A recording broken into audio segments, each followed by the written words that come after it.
ఈ రెండు తప్ప ఇంకా వాళ్ళ దేశంలో ఏమీ లేదు. పాకిస్తానీ పంజాబ్ ఒకటే ఉన్నది, మిగతా అందరూ కూడాను వాళ్ళ భోగాల కోసము, వాళ్ళ జీవనం కోసము రక్తం దారపోయవలసినటువంటి దుస్థితి మిగతా ప్రావిన్సెస్ ఉన్నది. బలూచిస్తాన్ కావచ్చు, సింధ్ కావచ్చు, ఖైబర్ పఖ్తూన్ఖ్వా కావచ్చు, లేదా భారత భూభాగం వాడి అధీనంలో ఉన్నటువంటి పిఓజేకే. నేను మళ్ళీ రిపీటెడ్ గా చెప్తున్నాను, పిఓకే అని మన వాళ్ళు తప్పుగా చెప్తున్నారు. పిఓకే అని పదం వాడకూడదు, మనం పిఓజేకే అని వాడాలి. పాకిస్తాన్ ఆక్యుపైడ్ జమ్మూ కాశ్మీర్, పాకిస్తాన్ కావచ్చు. ఇక్కడి నుంచి వాళ్ళు వనరులన్నీ కూడా రక్తం పీల్చినట్టు పీల్చుతోంది పాకిస్తానీ పంజాబ్. దాని మీద దాడి చేయాలి మనం. ఈ యొక్క కాన్సెప్ట్ ఆఫ్ పాకిస్తాన్ మీద మనం దాడి చేస్తే గానీ పాకిస్తాన్ కంట్రోల్ చేయలేము. మీరు ఎన్ని యుద్ధాలు చేసినా వాడే గెలుస్తాడు. కాన్సెప్చువల్ గా, ఐడియాలజికల్ గా వాడే గెలుస్తూ పోతుంటాడు. కాబట్టి వాడిని ఓడించాలి అంటే కనుక మనకు గతి లేని పరిస్థితుల్లో మనం ఆ కాన్సెప్ట్ ఆఫ్ పాకిస్తాన్ టార్గెట్ చేయాలి, పాకిస్తానీ సైన్యాన్ని టార్గెట్ చేయాలి. వాళ్ళ కుటుంబం ఈ రోజు కేఎఫ్సీకో ఇంకేదైనా మెక్డొనాల్డ్స్ కో రాత్రి సాయంత్రం వెళ్ళాలంటే భయపడే పరిస్థితి వాడికి రావాలి. వాడు ఆ దేశంలో ఉండడానికి వాడికి కాళ్ళు వణకాలి. అటువంటి పరిస్థితి తెచ్చిన రోజే మీరు వాడిని కంట్రోల్ చేయగలరు. ఇంతమంది టెర్రరిస్టులు మీరు ఒక 1000 మందిని చెప్పినా, 1,00,000 మందిని చెప్పినా వాడికి ఏమి నష్టం ఉండదు. వాడు దాని గురించి చీమ కొట్టినట్టు కూడా ఉండదు వాడికి. పైపెచ్చు బిలియన్స్ ఆఫ్ డాలర్స్ వస్తాయి వాడికి. అమెరికా, యూరోప్, ఈ దేశాలు, గల్ఫ్ దేశాలు అన్ని వాడికి ఇప్పుడు పైసలు ఇస్తారు. చైనా పైసలు ఇచ్చి, నాయనా నువ్వు యుద్ధం చేయకు, నీ దగ్గర న్యూక్లియర్ బాంబులు ఉన్నాయి, ఇక నీకు పైసలు కావాలి కదా, ఇస్తాం, ఇగో తీసుకో, యుద్ధం ఆపే అని చెప్పి వాడిని పైసలు ఇచ్చి వాడిని ఆపేస్తారు. ఇది క్లాసిక్ ఏంటంటే, మనకు ఇక్కడ మన నుదుటి మీద మనం గన్ను పెట్టుకొని నువ్వు నాకు పైసలు ఇవ్వకపోతే నేను కాల్చుకుని చచ్చిపోతానని బెదిరించే టైప్ దేశం అది. కాబట్టి ఆ దేశంతో మీరు నార్మల్ మీరు నేను మాట్లాడుతున్నటువంటి లాజిక్ ఎక్స్పెక్ట్ చేయడమే తప్పు. వాళ్ళ భావజాలం అంతా కూడా భారతదేశం నష్టపోయిందా లేదా, భారతదేశాన్ని మేము ఏదో విధంగా ఇబ్బంది పెట్టామా లేదా, అది పెడితే వాడికి ఒక సంతోషం వస్తుంది. కాబట్టి ఒక సాడిస్ట్ దేశం అది, ఒక అతి నీచమైన దేశం. వాళ్ళకి నష్టం వచ్చినా దానివల్ల వాడికి ఎటువంటి నష్టమో లేదు, వాడు దాని గురించి పట్టించుకోడు, స్పందన ఉండదు వాడికి. వాళ్ళ ఆర్మీ చీఫ్స్ అందరూ కూడా, మాజీ ఆర్మీ అధికారులు అందరూ కూడా ఎవరు కూడా పాకిస్తాన్ లో లేరు. వాళ్ళందరూ కెనడా, న్యూజిలాండ్, యూకే, ఎక్కడెక్కడో పోయి అద్భుతమైనటువంటి పలేషియల్ బంగ్లాస్ కొనుక్కున్నారు వాళ్ళు. న్యూజిలాండ్, ఆస్ట్రేలియా దగ్గర కొన్ని ఐలాండ్స్ కొనుక్కున్నారు వాళ్ళు. కాబట్టి వాళ్ళ విలాసమైనటువంటి జీవితంలో పాకిస్తాన్ లో ఉన్నటువంటి ధనాన్ని వాళ్ళు తీసుకొని వెళ్ళిపోవడానికి మాత్రమే వాళ్ళు ఫోకస్ చేస్తారు. పాకిస్తాన్ అంటే వాళ్ళకి పట్టదు. అది ఓన్లీ వాళ్ళ విలాసాల కోసం వాడుకోవడానికి మాత్రమే కావాలి. భారతదేశం మీద హేట్రెడ్ తీసేస్తే పాకిస్తాన్ సైన్యానికి అంత పైసలు అక్కర్లేదు. ఆ పైసలు అక్కర్లేకపోతే పాకిస్తాన్ ఆర్మీ కొలాప్స్ అవుతుంది. పాకిస్తాన్ ఆర్మీ కొలాప్స్ అవుతే పాకిస్తాన్ కూడా ఉండదు. అందుకని భారతదేశం పట్ల వాళ్ళకు వ్యతిరేకత ఉంటేనే పాకిస్తాన్ సైన్యం గెలుస్తుంది. వాళ్ళకు భారతదేశంతో అప్పుడప్పుడు ఇటువంటి యుద్ధం అన్నటువంటి బెదిరింపులు లేకపోతే పాకిస్తాన్ ఉండదు. అందుకోసం వాళ్ళు చేస్తూనే ఉంటారు వాళ్ళు. అందుకనే మనం వాళ్ళతో యుద్ధం చేయట్లేదు. ఇప్పుడు కూడా నేను మళ్ళీ రిపీటెడ్ గా చెప్తున్నాను, ఈ రోజు దాడులు కూడా యుద్ధం చేయట్లేదు. మనం పాకిస్తాన్ ఆర్మీతో యుద్ధం చేయలేదు, పాకిస్తాన్ దేశంతో యుద్ధం చేయలేదు. టెర్రరిస్టులు మాత్రమే టార్గెట్ చేశాం. దాన్ని ఎస్కలేట్ వాడు చేస్తే దానికి మనం రెస్పాన్స్ ఇస్తాం. కానీ మనం డైరెక్ట్ గా వాడితో యుద్ధం ప్రకటించట్లేదు. అందుకని మన principle no war no peace. మనం యుద్ధం ప్రకటించము, వాడిని శాంతిగా ఉండనివ్వం. ఇటువంటి స్ట్రాటజీ మనం అవలంబిస్తున్నాము. అష్ట దిగ్బంధనం చేస్తున్నాం, అన్ని విధాలా వాడిని టైట్ చేసుకుంటూ వెళ్తున్నాం మనము. కాబట్టి ఇప్పుడు వాడే గతిలేని పరిస్థితిలో మన మీద యుద్ధం ప్రకటించి మన మీద దాడులు చేసేటువంటి పరిస్థితి వచ్చిందంటే ఇంకా ఆఫ్ కోర్స్ ఇంకా మనల్ని ఆపేవాళ్ళు ఎవరు ఉండరు. అన్ని దేశాలు కూడా మన పక్షాన్ని నిలబడతాయి. కొద్ది రోజులే సమయం ఉంటుంది, ఎందుకంటే న్యూక్లియర్ యుద్ధం అవ్వకుండా ఆపేసేటువంటి ప్రయత్నం చేస్తారు. కాబట్టి అంతలోపు మనం ఏ నిర్ణయం తీసుకోవాలో ఆ నిర్ణయం చేసి మనం వాటికి ఎక్కడ నష్టం కలిగించాలో ఆ టార్గెట్స్ అన్ని మనం ఆల్రెడీ ఫిక్స్ చేసి ఉన్నాము. కానీ నేను ఇందాక చెప్పినట్టు వాడికి దెబ్బ తగిలినా ఒక 10 ఏళ్ల తర్వాత మళ్ళీ లేచి నిలబడేటువంటి పరిస్థితి వాడికి ఉంటుంది. ఎందుకంటే వాడి ప్రజలు వాడికి అక్కర్లేదు. వాడి టార్గెట్ అంతా భారతీయులు, హిందువులు సఫర్ అయ్యారంటే వాడు సంతోషిస్తాడు. ఓకే, కాబట్టి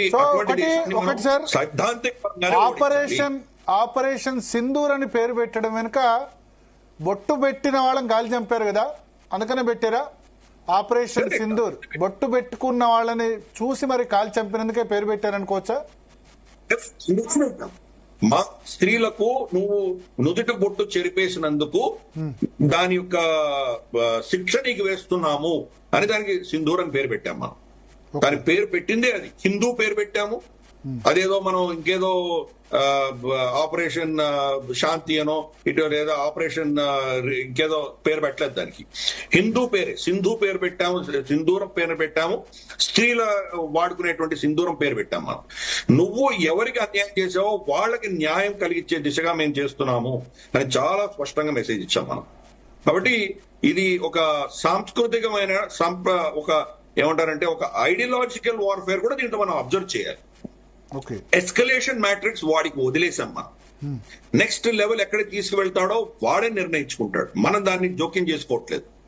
ఈ రోజు అటాక్ చేసి మనం ఊరుకుంటాం మనం. వాడు ఎస్కలేట్ చేసి కనుక మన మీద మిలిటరీ టార్గెట్స్ వాడు కొట్టాడంటే మనం కూడా వాడి మిలిటరీ టార్గెట్స్ కొడతాం. సో ఈ ఆల్రెడీ మనకు అమెరికా నుంచి స్టేట్మెంట్ వచ్చింది, మీరు కూడా అక్కడ ఐ థింక్ డిస్ప్లే చేస్తున్నట్టున్నారు. అమెరికా చాలా స్పష్టంగా చెప్పింది, ఇంకా మీరు ఎదురు దాడి చేయకండి అని పాకిస్తాన్ చెప్తోంది. మరి అది వింటుందా పాకిస్తాన్? వినకుండా వాళ్ళు ఏదో దాడి చేసే ప్రయత్నం చేస్తారా? చేస్తే ఎక్కడ చేస్తారు? అఫ్ కోర్స్ భారతదేశం దాన్ని ప్రతిఘటించే ప్రయత్నం మనం చేస్తాము. ఒకవేళ మనకంటూ నష్టం జరిగితే మన ప్రతిక్రియ ఎలా ఉంటుందో చాలా తీవ్రంగా ఉంటుంది. ప్రతిదానికి సిద్ధంగా ఉన్నాం. గతంలో బాలకోట్ లో మనం స్ట్రైక్ చేసిన తర్వాత మనకు రిటాలియేట్ చేద్దాం, వాడు నెక్స్ట్ డే మరుసటి రోజు వాడు మన మీద దాడి చేసినప్పుడు మా అభినందన్ వర్ధమాన్ దొరికిపోయారు. అభినందన్ వర్ధమాన్ దొరికిపోగానే మన ఫోకస్ అంతా కూడాను అభినందన్ వర్ధమాన్ని వెనక్కి తీసుకొచ్చే దాని మీద మనం పెట్టాం కానీ పాకిస్తాన్ కి మళ్ళీ నెక్స్ట్ లెవెల్ ఎస్కలేట్ చేసే దిశగా మనం లేం. అప్పుడు చేయలేదు, మనం ఫోకస్ చేయలేదు.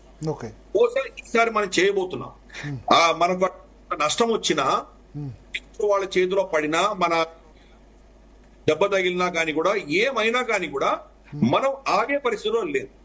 ఒకవేళ యుద్ధ ఖైదీలు తీసుకుంటే తీసుకొని పర్వాలేదు, ఆ కష్టము ఆ దెబ్బ మనం సహించడానికి సిద్ధంగా ఉన్నాం. ఈసారి ఎస్కలేషన్ మ్యాట్రిక్స్ వెళ్తూనే ఉంటాం. వాడు మన మీద కొడితే మళ్ళీ ప్రతి దాడి మనం అంతకంటే తీవ్రంగా మనం వాడి మీద ఇవ్వబోతున్నాం మనం. కాబట్టి ఇది గతంలో లాగా కాకుండా మన రెస్పాన్స్ ఈసారి చాలా ఒక కాంప్రిహెన్సివ్ గా ఇస్తున్నాం మనం. త్రివిధ దళాలు ఇన్వాల్వ్ అయి ఉన్నారు, దేశం ఇన్వాల్వ్ అయి ఉంది, ఆర్థిక పరంగా, మనకు సాంస్కృతిక పరంగా, మనకు దౌత్య పరంగా అన్ని రంగాల్లో మనం టార్గెట్ చేస్తున్నాము.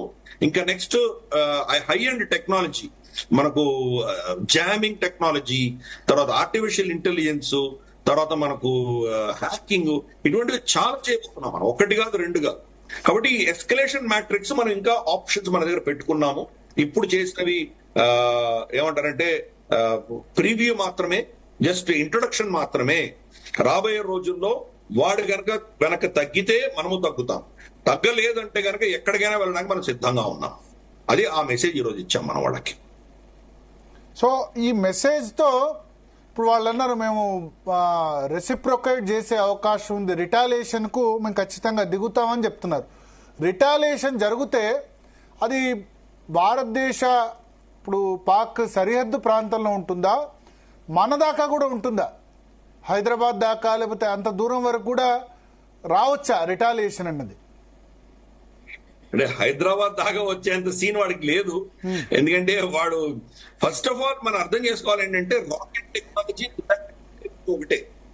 ఎందుకంటే పైకి వెళ్ళడానికి కావాల్సినటువంటి టెక్నాలజీ, ఇంధనము, ఇవన్నీ కూడా ఒకటే రెండింటికి కూడా.